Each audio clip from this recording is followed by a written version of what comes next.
How I Became a Pirate by Melinda Long and David Shannon.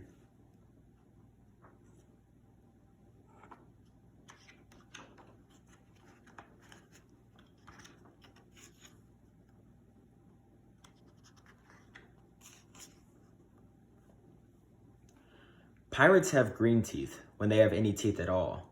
I know about pirates because one day, when I was at the beach building a sandcastle and minding my own business, a pirate ship sailed into view. I knew what it was because its flag had a skull and crossbones on it, and because I could hear the pirates singing, "Hey ho, blow the man down." They were a little off key. I tried to tell Dad, but he was busy setting up the beach umbrella. I tried to tell Mom, but she was busy slathering my baby sister with sunblock. So I went back to my sandcastle, but I kept an eye on the pirates. By then, they were rowing to shore. When they landed, the head pirate climbed out of the boat and yelled, "Ahoy there, matey! Be this the Spanish Main?" "No," I said. "This is North Beach." "Shiver me timbers," the pirate said. "We must have taken a wrong turn at Bora Bora." He walked around my sandcastle. He looked at the moat, then yelled back to his crew. "He's a digger, he is, and a good one to boot."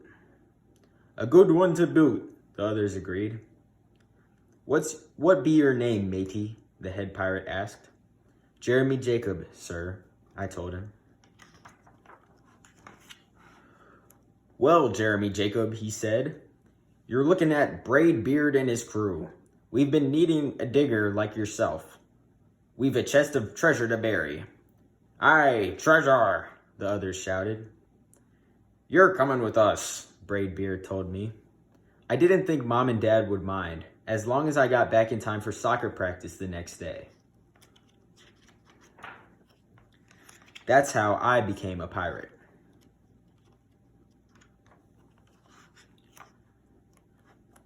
As soon as we were on board, Braid Beard showed me the chest of gold and jewels. "Got to find a safe place for this here treasure. It's high time we were off," he announced. "We're off," we all shouted, and then we set sail.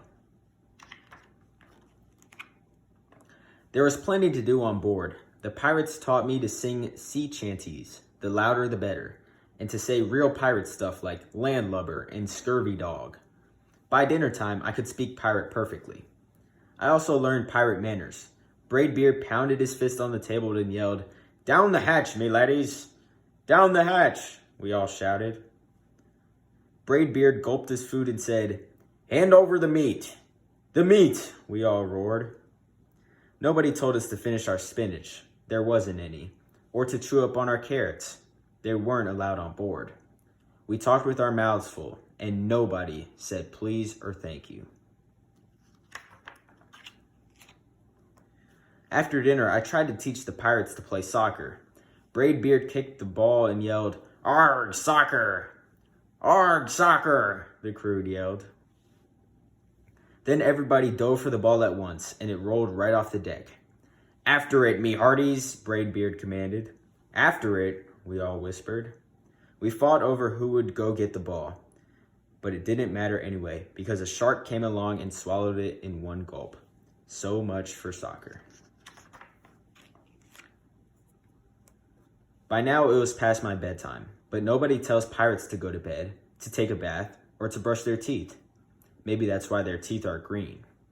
Pirates sleep with one eye open, just in case, and they don't change into pajamas unless they want to.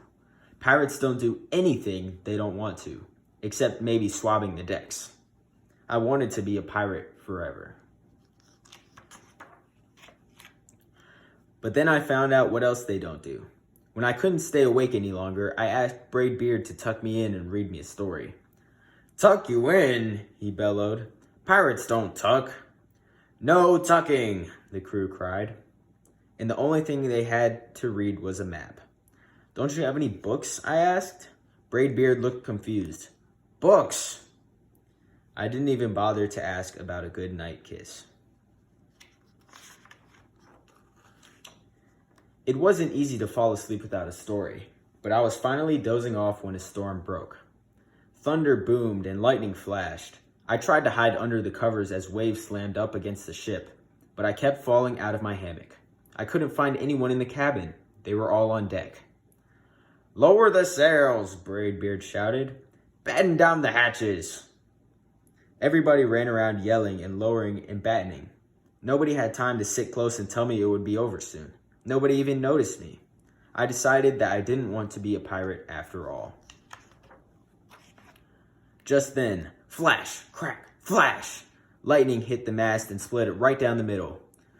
"What do we do now?" yelled one of the pirates. "We'll have to turn back," called another. "But the treasure!" hollered Braidbeard.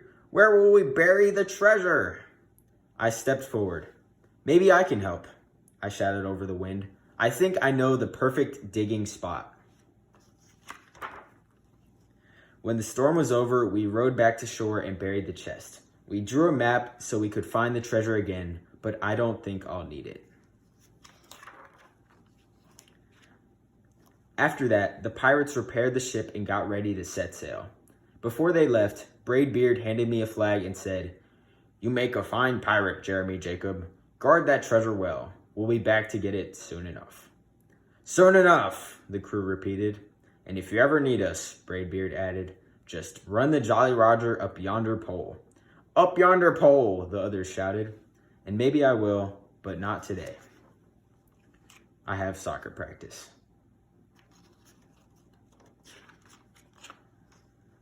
The end.